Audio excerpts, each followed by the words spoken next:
All right, DVW fam, we got a very exciting episode for you guys today. We are currently in Madrid, Spain right now. And if you guys know anything about Spain, the wine culture here is crazy. A lot of great wines to be had. And that's why we have Nanja here.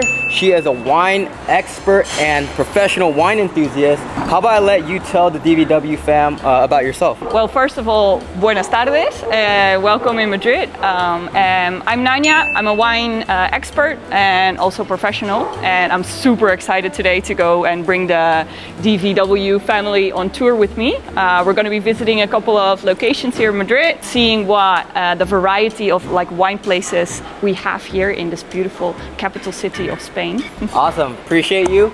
Really excited. Can't wait to try some wine. Let's go.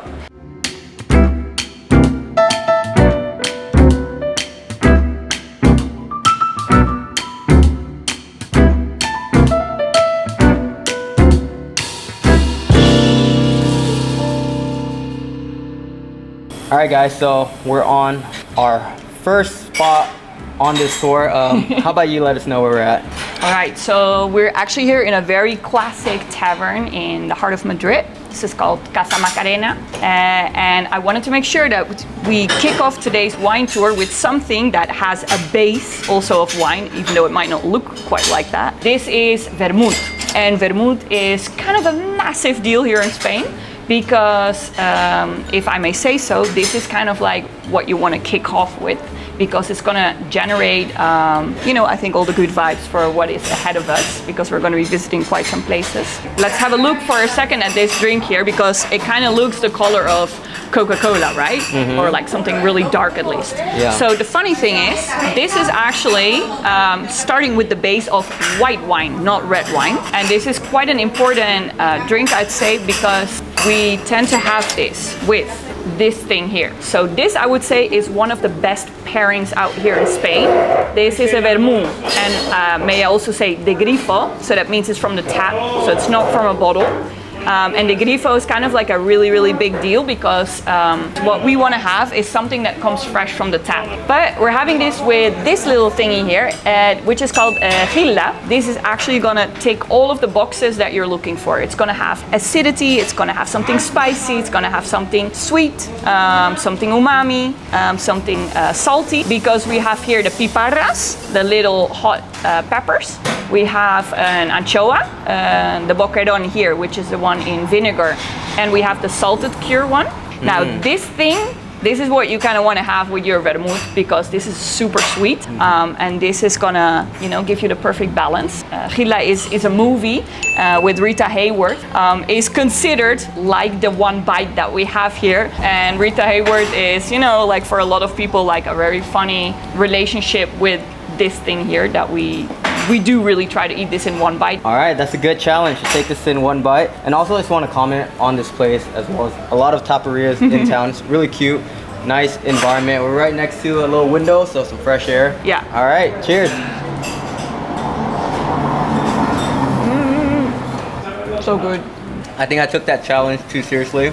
I literally one bit that, like Nanja says, really acidic. Very sour, but anchoas, guys. The flavor of anchovies always shines through, no matter what you have through it. So let's wash it down with some vermouth.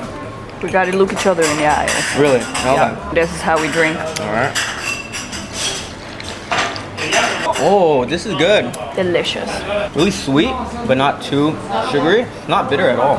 The fun thing actually with vermouth is, as I said, we have a white wine base. You're not gonna need a very aromatic type of grape variety to make vermouth, because all of the flavors and aromas, they're actually gonna come from what you do with it. When you look at wormwood, which is a more medicinal element, that is the key ingredient in a good vermouth. But you have all sorts of different styles. So you have them where they're more focused on starny, cinnamon, cloves, all of those Christmassy type of flavors. You find them back very often in vermouth. This one I think is delicious, and I think they combine really well together with our one bite here. Yeah, guys, I think I had either Nanja took me to a really good vermouth place, or I had a bad vermouth experience before, because I thought the vermouth I had was pretty bitter, but I like how this one tastes more like wine. It almost tastes like kind of like wine and Coca-Cola in one.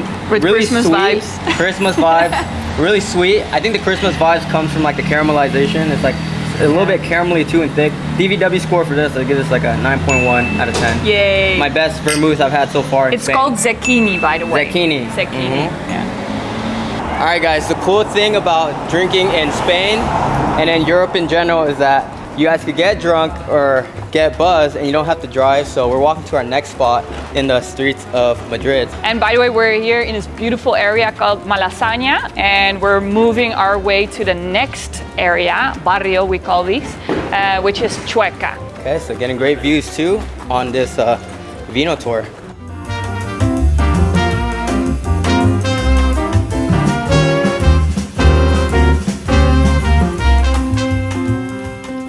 Welcome everybody at Vides, one of the most cute and cozy wine bars we have here in the barrio of Chueca. You see a picture of an older guy with a boy. Now that boy there that you see in a picture, that guy is Vicente, the owner of this wine bar. And the most cool thing is that Vicente, he grew up in a winemaking family, but he's also focusing a lot on lesser known varieties and loads of wines by the glass. So if there's one place where you can get loads of good vibes, it will be here.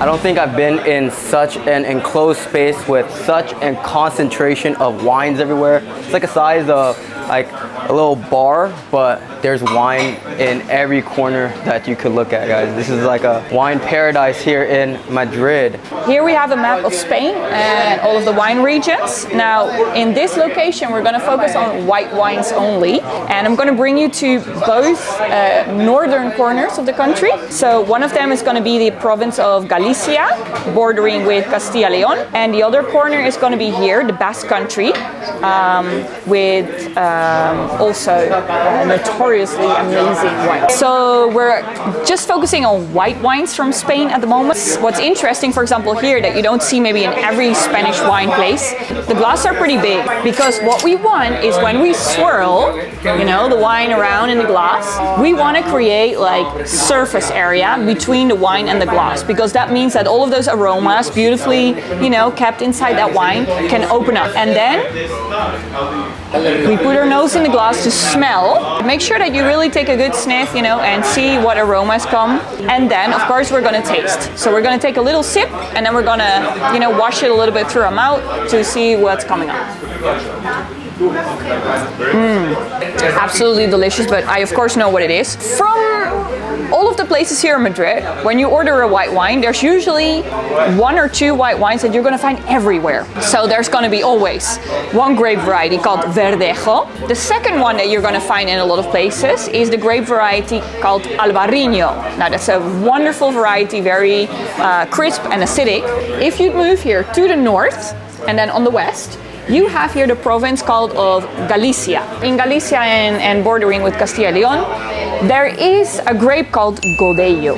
Nowadays, more and more, you can find this grape variety in normal bars and wine bars. So in this case, we're having a Godello that has spent a couple of months on the lees, so on its lees aging, giving it a little bit more complexity. This one, like Nanja was saying, it has like almost two flavor profiles. When I drink it, there's like that fruity touch, but not too sweet. I've been appreciating that with like the Spanish wines. It hasn't been like too sweet. It's just really balanced, and it's not bitter either. It's just very fruity. I just taste a lot of that grape. How amazing is it when you can go to a wine bar where you can actually get to try all of those beautiful areas of Spain without having to buy the whole bottle? And what he has very, very, very awesomely also is an amazing selection of cheeses. They got different cheeses here. First one is un queso de cabra, so goat's cheese. We have a manchego, which is oveja, sheep's milk based, and the other one is one with trufa, with truffle inside. All right, I'm gonna try the goat's cheese right here. All right. This one's very soft. Oh yeah, textures is so soft and creamy. You definitely taste that goat cheese right away. It's like kind of like a pungent kind of smell. Well, I love truffle. I'm gonna go ahead with this one. If you get truffle here, most likely it'll be real truffle, so you don't gotta doubt that. Let's try it here. Oh man. For me, definitely one of my favorites, the one with truffle. 10 out of 10 for this cheese right here. This is really good. And it's all about the textures. I like this type of cheese. It's like crunchy, chewy, a lot of umph to it. If you don't like truffle, you gotta right now check out of this episode because we're truffle lovers here. And yeah, like I said, the tapa culture here is crazy. I like the manchego cheese. This is one of the most popular cheese. If you guys ask for cheese, they'll probably give you manchego in Spain because it's like really salty in the texture, but like when you eat too much of it, you have the wine to kind of like cleanse your palate and, you know, dumb down like that strong flavor. And that's not the only tapas they have here. Like you go to any of these vinotecas, cervecerias, they'll have a bunch of tapas. That's the culture here, you know, small bites, great wine, and like right here, these are their tapas that you could grab here. I want to show you another little corner. This is País Vasco, the Basque country. And if there is one thing really, really famous here, it's the wines that are called Chacolí. You can find them in two different grape varieties. Hondarrabi Suri, this is the white grape variety. And then you have Hondarrabi Belsa, which is the red variety. We're having obviously here a white wine, so this is Hondarrabi Suri. This is the type of wines that I think make a lot of people really, really happy because they have that refreshing acidity. They have everything that you look for, I think, when you want to drink a refreshing type of white wine. Cheers. Cheers. And you tell me what you think of this one. All right. This one has a less fruitier touch. I would say it has like a deeper taste to it. I think the other ones have like multiple flavors. This one kind of just has like one really deep flavor to it. So this is definitely something that we want to, when we drink wine, that we want to pay attention to. Like, is it just delicious and does it poof disappear, or do we drink it and does that, you know, aroma sort of like linger in our mouth afterwards also? Yeah, I think that's what I mean by like that deeper taste. Like it lingers. Yeah, it's there. Yeah, I was in the Basque country. I was at one of the restaurants and I was talking to one of the bartenders and I was asking what kind of wine he had, and he was telling me he was saying chocolat, but there's a little bit of accent going on, so I thought he was saying chocolat, like chocolate. Chocolate. And I was asking him, you have chocolate wine? Like that sounds crazy. I kind of want to try chocolate wine. And he was like, no, not chocolate, chocolate. Like I thought he was saying chocolate, but now I know it's chocolat. Chocolat. Wine. Both wines are amazing, but everybody has their preferences. Of course, I really like that deep, dark flavor. I like this one a lot. How it lingers. The other one definitely had more of an aroma though, a fruitier flavor if you guys prefer that. But yeah, like Nanja was saying, in Madrid, like you have all parts of Spain all in one city, and like we were pointing out before, 200 Spanish wines, 68 grapes, 72 regions. You get all of that here, and if you guys can't tell, like the concentration of wine bottles here is crazy. I don't think I've been in such an enclosed space with so many wine bottles. It's like Willy Wonka's chocolate factory of wine. Yeah, guys, this is like a crazy combination I'm learning. Being in España, it's like the holy trinity. It's like wine, tapas, cheese. You get them at reasonable prices, and we're having a bacchanal of just amazing wines and experiences in Spain with Nanja. Cheers. Salud. So here at the Vinoteca, if you run into the owner, Vicente, or one of his sommeliers, like they could recommend you, any type of wine. So don't be afraid to, experiment. And Nanja here was telling me that they have wines from all around the corners of Spain, like even from small producers to big producers. So don't be shy. Don't be shy, basically. Ask for help and make sure that, take totally advantage of places like this where you can, explore everything that you want to know about Spanish wines.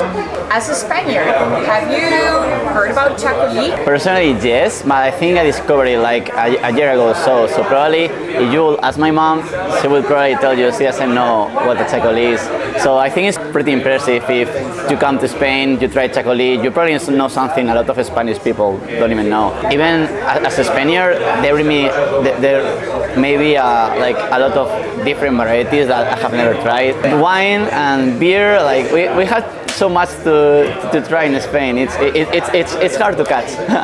It's hard to stay on track. Alright, DVW fam, that's it for this video, but that is not it for this wine and tapas tour. We visit 2 more spots really cool wine bars and elegant restaurants called Beria and Angelita. You don't want to miss out. There's so much great tapas wines to be had in Madrid, so make sure you guys subscribe and stay tuned for part 2 of this Madrid tapas and wine tour. Deuces.